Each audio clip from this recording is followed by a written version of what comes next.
आइए हम लोग क्लास 7 का lesson 4 the beauty and the beast कहानी पढ़ते हैं, जो कि बहुत ही सुंदर कहानी है। Let's start. The beauty and the beast is a traditional fairy tale of France and is no authored by anyone specific. ये फ्रांस की कहानी है, इसे बहुत कोई विशेष व्यक्ति ने नहीं लिखा है। It was retold by several famous writers. बहुत सारे लेखकों के द्वारा ये कहानी बताई गई है। Animation films have also been made on this story. बहुत सारे एनिमेशन फिल्म भी बने हुए हैं। कार्टून जो आप लोग देखते हो ना टीवी पे, बच्चों को बहुत पसंद होता है वो। Let's share. देखो, कुछ पिंक कलर के बॉक्स के सामने कुछ क्वेश्चंस दिए गए हैं। Are you scared of beast? क्या तुम राक्षस से डरते हो? Second, what will you do if you met the beast? अगर तुम राक्षस से मिलोगे तो तुम क्या करोगे? Third, have you read any fairy tale? कभी भी तुमने कोई कहानी पढ़ी है परियों की? If so which one is it? अगर तुमने पढ़ा है, नेक्स्ट क्वेश्चन में दिया है कि अगर तुमने पढ़ा है तो उसे आप बताओ। चलो हम लोग यूनिट फर्स्ट स्टार्ट करते हैं। Once upon a time a wealthy merchant lived in a big mansion with his 3 daughters. एक व्यापारी था जो अपनी 3 बेटियों के साथ रहता था। All of them were very beautiful, जो कि तीनों बेटियां उसकी बहुत ही खूबसूरत थी। The youngest girl was Belle, सबसे छोटी जो थी उसका नाम बेली था। She was known for her loveliness and for being pure at heart, वो अपने अच्छे विचारों के द्वारा बहुत जानी जाती थी। Her sister in contract with wicked and selfish, उसके मुकाबले उसकी जो सिस्टर्स थी, दोनों बहनें उसके जैसी नहीं थी, थोड़ी अलग टाइप की थी, अपने आप में रहती थी उन लोग। अच्छा देखो, यहाँ पे जो मैं स्टोरी पढ़ा रही हूँ, हर एक वर्ड का मीनिंग नहीं बताया जाएगा, इसलिए लाइन बाय लाइन मैं पढ़ा के समझा रही हूँ। और इसे अपने दोस्तों के बीच शेयर भी किया कीजिए और लाइक भी दिया कीजिए, सब्सक्राइब भी कीजिएगा, बेल आइकन भी दबाइएगा, जिससे मैं की वीडियो बनाते रहूं। But second paragraph, but their fortune soon changed, अचानक से उनकी किस्मत बदल गई।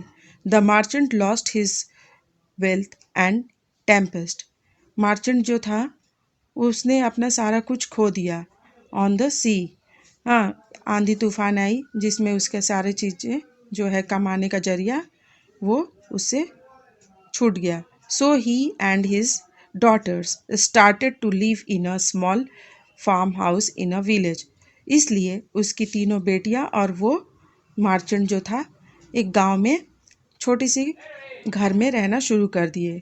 दे had to work hard for their living, और उन लोग अपने जीने के लिए बहुत मेहनत करने लगे। Some years later the merchant had heard the one of his trading ship had returned to port. कुछ सालों बाद उसने सुना कि उसका शिप जो है वो पोर्ट पे वापस आ रहा है। Somehow it had escaped the hence the merchant decided to return to the city to discover whether it still contained anything of value. तो मार्चेंट ने डिसाइड किया कि वो पोर्ट पे जाएगा और देखेगा कुछ बचा है कि नहीं उसके शिप में। बिफोर लिविंग ही आस्क्ड हिज डॉटर्स, वहाँ से हटने के बाद उसने अपनी बेटियों से पूछा जाने से पहले कि do you want me to bring any gift upon my return? क्या तुम लोग को कोई गिफ्ट चाहिए जब मैं वापस आऊँगा तो? Both his elder daughters asked for jewels and fine dresses, but Belly said, दोनों लड़कियों ने, उसकी दोनों बेटियों ने बोला हाँ हाँ मुझे बहुत सारा ज्वेल्स चाहिए, अच्छी अच्छी ड्रेसेस चाहिए, लेकिन बेली जो थी उसने कुछ नहीं बोला।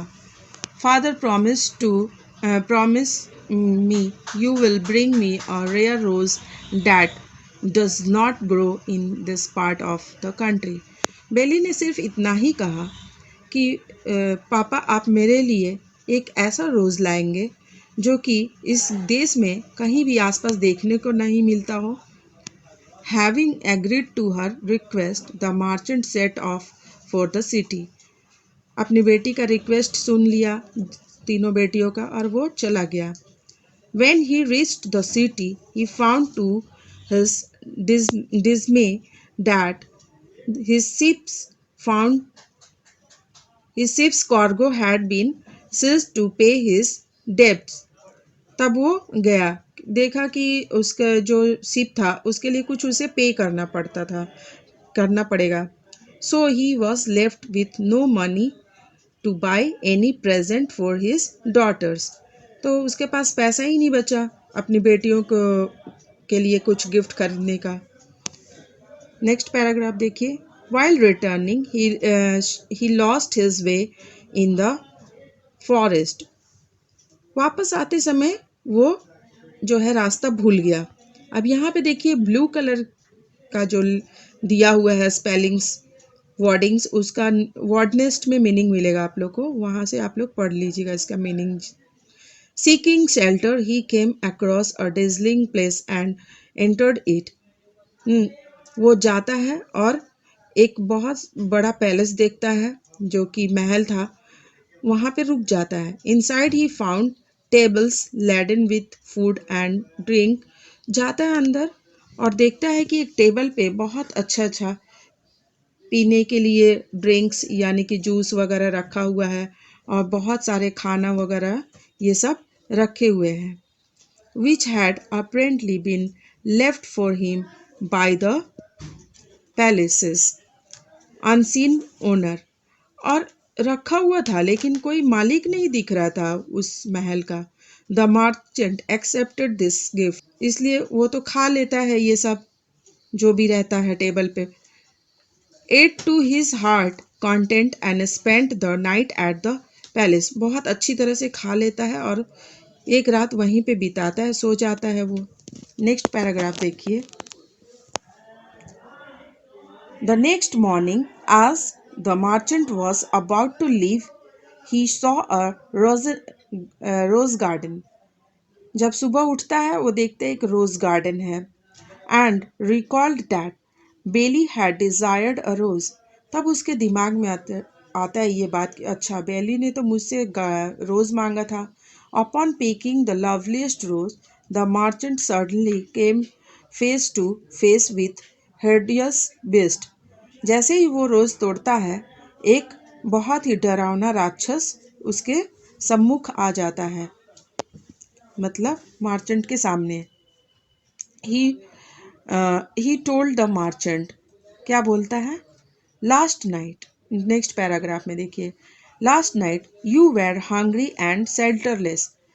कल रात को तुम भूखे थे और तुम्हें सोने की भी जगह नहीं थी, रहने की जगह नहीं थी. I gave you food shelter and comfort.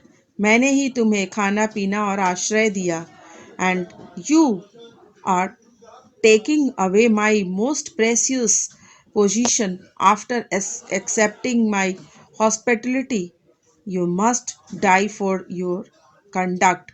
और मेरे ये सारे कुछ करने के बदले तुम मेरे साथ एहसान फरामोशी कर रहे हो, इसके लिए तुम्हें कर्ज चुकाना पड़ेगा, कुछ भरपाई करनी पड़ेगी तुम्हें. नेक्स्ट पैराग्राफ में देखिए. द मर्चेंट ब्रैक टू बी सेट फ्री. हाँ, वो खड़ा हो जाता है, चुपचाप डर जाता है. He argued that he had only picked the rose as a gift for his youngest daughter Belly. वो डर के बोलता है कि मैंने तो बस एक रोज़ लिया है अपनी छोटी बेटी बेली के लिए. Next paragraph. At last the beast agreed. बोलते हैं अच्छा ठीक है, fine, you can take the rose for Belle, but you will have to return to the castle or else your daughter shall come to stay with me in this castle. तो रोज़ ले जाओ लेकिन तुम्हें अपनी बेटी को अपने साथ वापस लेके आना होगा जो कि मेरे साथ रहेगी. नेक्स्ट पैराग्राफ देखिए. The merchant was upset. Merchant दुखी हो जाता है बट एक्सेप्टेड हिज कंडीशन. फिर भी उसकी इस बात को वो एक्सेप्ट कर लेता है. But the beast sent him on his way. Beast जो है उसे रास्ता दिखा देता है। With jewels and fine clothes for his daughters, और बहुत सारा गहना और सुंदर सुंदर ड्रेसेस भी देता है उनकी बच्चियों के लिए beast. And stressed that Belle must come to the castle of her own accord, और ये भी साथ में बोलता है, देखो बेली तुम्हारे साथ आनी चाहिए इस राजमहल में, और वो खुद आएगी, ना ही कि तुम उसे जोर जबरदस्ती करो। The merchant upon arriving home tried to hide the secret from बेली।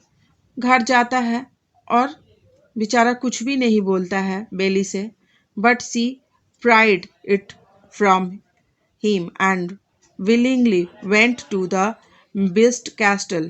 कुछ बताता है कि ऐसे ऐसे कंडीशन पे मुझे बेस्ट ने ऐसे भेजा है, ये सारा गिफ्ट दिया है। बेली बेचारी कुछ भी नहीं बोलती है और एक्सेप्ट कर लेती है, मान लेती है कि हाँ मैं जाऊंगी। The beast received her gracious and told her, you are the mistress of the castle and I am your servant. जब जाती है बिस्ट बोलता है, ये देखो राजमहल तुम्हारा है और मैं जो हूँ तुम्हारा सर्वेंट के तरह हूँ यहाँ पे।